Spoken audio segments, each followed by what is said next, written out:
আপনাদেরকে জানিয়ে দিতে চাই, বাংলাদেশ ছাত্রলীগের নেতাকর্মীরা আপনাদের পাগলামি বন্ধ করতে কোথায় পাগলা মলম লাগাতে হবে সেটি খুব ভালো করেই জানে। সম্প্রতি নিষিদ্ধ সংগঠন বাংলাদেশ ছাত্রলীগ আবারও জেগে উঠেছে। সমন্বয়কদের উপর ব্যাপক হামলার হুমকি দিয়ে রাজপথে নামতে শুরু করেছেন বাংলাদেশ ছাত্রলীগ। এই ঘটনাকে কেন্দ্র করে রাজনৈতিক অঙ্গনে চলছে নানা জল্পনা কল্পনা। হ্যাঁ দর্শক, একটি গোপন সূত্রে জানা গেছে, সম্প্রতি নিষিদ্ধ সংগঠন বাংলাদেশ ছাত্রলীগ দেশের বিভিন্ন জায়গায় গোপন মিটিং চালিয়ে আসছে।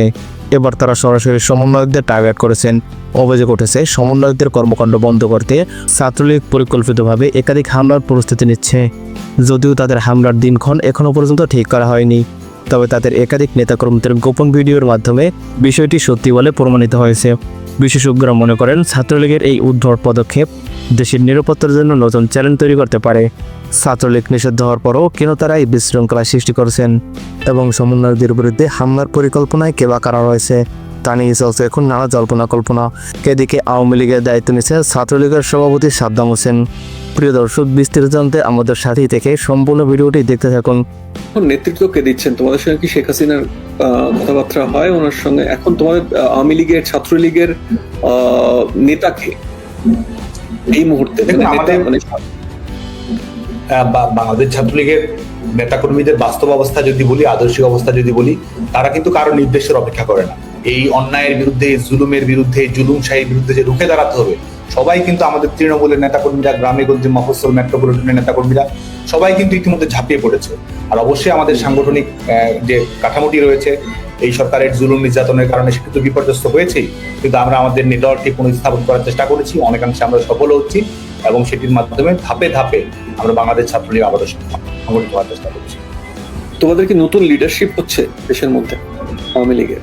দেখুন, আমাদের এই মুহূর্তে আমাদের সংগঠনের মূল লক্ষ্য বা বাংলাদেশের জনগণেরই মূল লক্ষ্য হচ্ছে গণতন্ত্রকে বিজয়ী করা। যে কারণে এটি বাংলাদেশে বর্তমানে এবং বিশেষ করে দেশরত্ন শেখ হাসিনার প্রশ্নে আমাদের আওয়ামী লীগের সমস্ত নেতাকর্মী, ছাত্রলীগের সমস্ত নেতাকর্মী, বাংলাদেশের বৃহত্তম জনগণ সবাই কিন্তু একটা ঐক্যবদ্ধ অবস্থানে রয়েছে। কারণ শেখ হাসিনাকে বিজয়ী করার মাধ্যমেই গণতন্ত্রকে বিজয়ী করা সম্ভব, শেখ হাসিনাকে বিজয়ী করার মাধ্যমেই বাংলাদেশের উন্নয়নের ধারাবাহিকতা নিশ্চিত করা সম্ভব এবং প্রগতিশীল সমাজ ব্যবস্থা বাস্তবায়ন করা সম্ভব। শেখ হাসিনার দেশে ফেরার ব্যাপারটা তুমি কিভাবে দেখো? আমরা যেটি মনে করি যে এটি বাংলাদেশের জনগণের মধ্যেই কিন্তু আপনি যাবেন, আপনি এই মুহূর্তে বাংলাদেশে যারা যায়, গ্রামে গঞ্জে সাধারণ মানুষের সঙ্গে যারা কথা বলেন, তারা দেখতে পাবেন তারা কিন্তু প্রত্যেক মুহূর্তে বলছে তারা বাজারে যাচ্ছে, তারা শিক্ষা প্রতিষ্ঠানে ক্লাস করতে যাচ্ছে, পুলিশ হয়তো ডিউটি পালন করছে।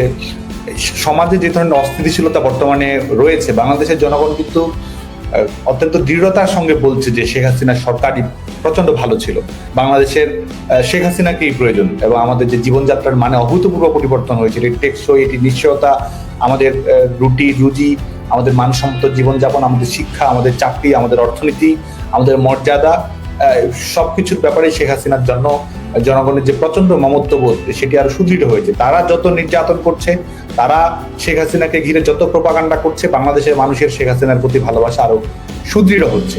তারা যত আমাদের সংগঠনকে ছিন্ন বিচ্ছিন্ন করে দেওয়ার চেষ্টা করছে, সংগঠনের ঐক্য তত বেশি মজবুত হচ্ছে।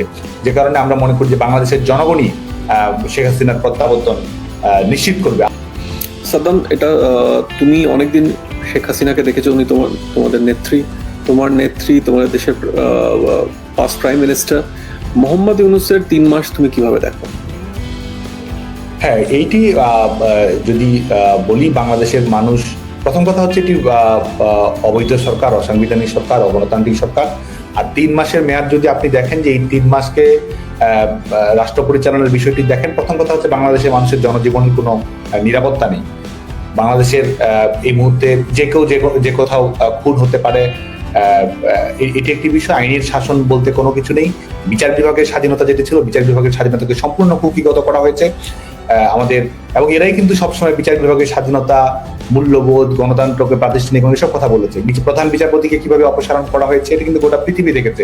23 জন বিচারপতিকে নিয়োগ করা হয়েছে আগের বিচারপতিদের সরিয়ে।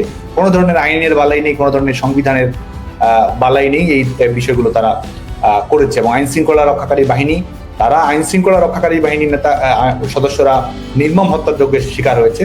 তো বাংলাদেশে আইন শৃঙ্খলা থাকবে কোথায়? আইন শৃঙ্খলা রক্ষাকারী বাহিনীর সদস্যরা হত্যাযজ্ঞের শিকার হয়েছে, আবার সরকার, সেই সরকারই বলে দিচ্ছে এই হত্যাযজ্ঞগুলো বিচার করা যাবে না, এই হত্যাযজ্ঞগুলো আইনের ঊর্ধ্বে, এটি নিয়ে কোনো প্রশ্ন তোলা যাবে না। আপনি ভোটের মাধ্যমে নির্বাচিত হচ্ছেন না, আপনি সংবিধানে হাত দেবেন। তারা বলছে বাংলাদেশের সংবিধানই থাকবে না, তারা নতুন করে বাংলাদেশের সংবিধান লিখবে।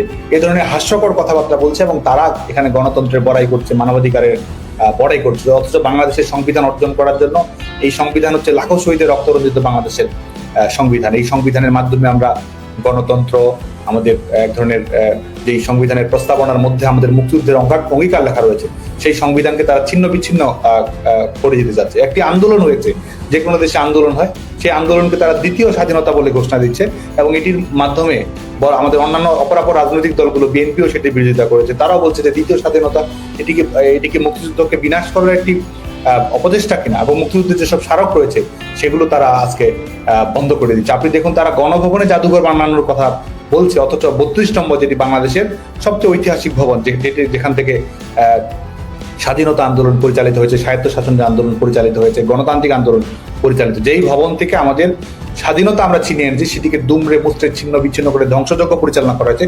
সেটিকে রক্ষা করার, সেটির ব্যাপারে সেটিকে পুনরুদ্ধার করার কোনো চিন্তা ভাবনা এই সরকারের নেই। অথচ তারা কি ধরনের ধৃষ্টতা দেখায় যে তারা গণভবনকে জাদুঘরে পরিণত করবে, যেখানে 32 নম্বর জাদুঘর বাংলাদেশের, গোটা বাংলাদেশের সমস্ত ধরনের ভাস্কর্য, সমস্ত কিছু তারা ধ্বংসযজ্ঞে পরিণত করেছে। দর্শক, এই বিষয়টিকে আপনি কিভাবে দেখছেন তা জানিয়ে দিন আমাদের ভিডিওর কমেন্ট বক্সে।